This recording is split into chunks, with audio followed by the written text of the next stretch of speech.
is Biovortex is a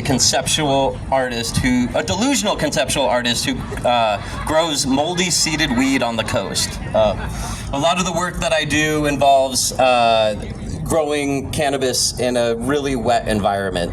It actually helps in a lot of different ways for me able to observe how plants perform in very wet environments, how they hold up to powdery mildew. And it gives me a really good spectrum for how resilient something is in another place. Also raw as well. And it also actually makes it not as easy for males to just like pollinate all over the place. One, there's nobody else growing in my area. It's too wet for it. And I do a lot of temporal separation too. So I dep and I have different timing that I start plants so I can pollinate everything at different times without any contamination issues.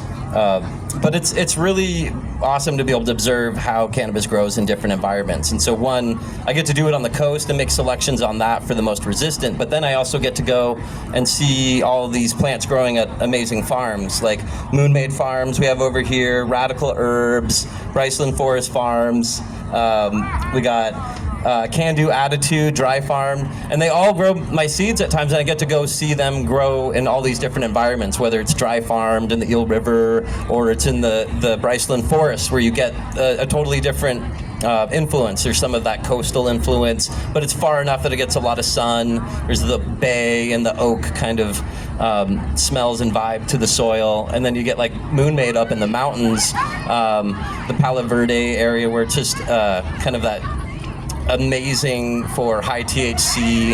You have the fog coming in the mornings, and it's called like Island Mountain because of the way it kind of blocks all of the valleys blocked by the fog, and it looks like an ocean in the morning, and that all kind of evaporates. And it's one of the best places to see your plants growing is up at Moon-Made Farms. Yeah, coincidentally, that spot up there that is that little island of a mountain is also where the three counties all come together. So the actual meeting place of the Emerald Triangle is up there in Island Mountain. It's a cool Trinity spot. And Humboldt all in one spot. Yeah. So when somebody hits me up about telling me they're in Nova Scotia or Ontario or something, and they're trying to grow something outside, I'll usually send them over to Jessie here because of the fact that he breeds everything on the coast where most people would tell you can't grow weed at all. And I'm sure his experience is that a lot of the weed that you would want to grow, you probably can't grow at his place. Like it's like wet all day there. It's like growing weed right here. So anybody who is looking for that kind of stuff, he's always the go-to on all that. But yeah.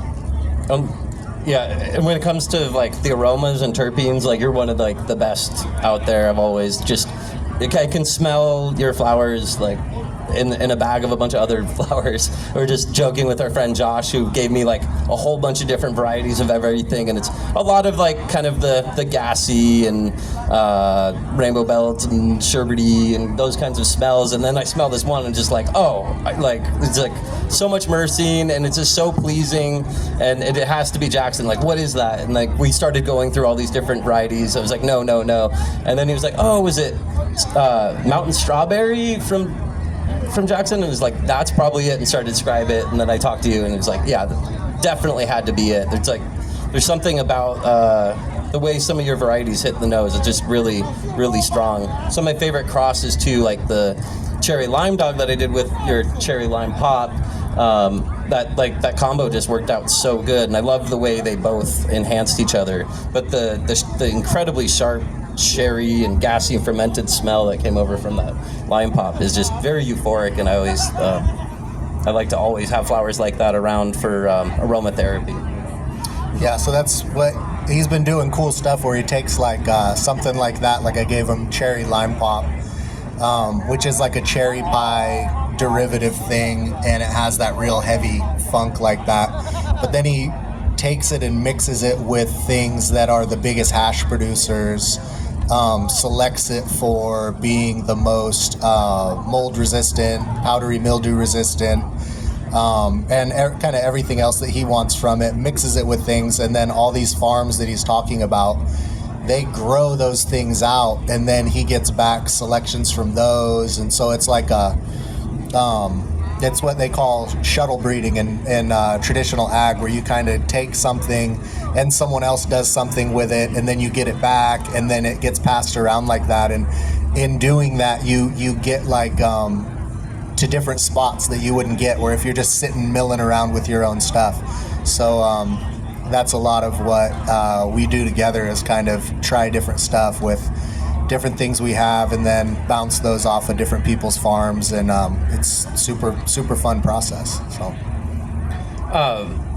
yeah, it's actually been that's one of my favorite things, is working with the other farms and getting things back. And so many people like will write me and share something with me, or just send me a cut in the mail, be like, this thing like yielded so high in ice water hash, or actually, I got sent like this old black dog from, like, it was a 2015 selection from Maine, Paul's boutique in Maine, and they were like, they started their grow and dispensary out there, and this was their first flagship. They're like, this is the variety that put us on the map, and we're super thankful and just wanted to share it back.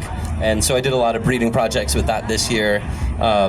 Another one, Orange's New Banana, somebody found a super high hash yielding variety and made sure to send it back, and they sent back the hash too, both rosin and full melt, so I got to try it. And that has Mandarin and Sapphire Scout and Holy Crack and Black Dog all mixed in it, and super good. So many different things like that. And then doing a lot of work with, I have some of your varieties right now this year too. I'm doing, I cracked the ice cream cake, Gelato 33, cherry limeade, and the Black Dog times the same, the BC5, which I think actually Crystal has some of those at the Urban Market right now too. nice.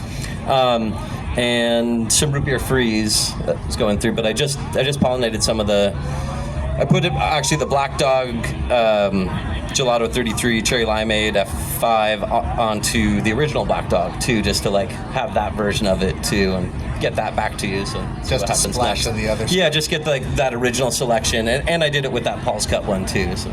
Can the and on Cherry Lime Dog too. Nice. Can the root beer freeze survive in your yard? Yes. So far, some of them are more powdery mildew, but like not more than other things necessarily.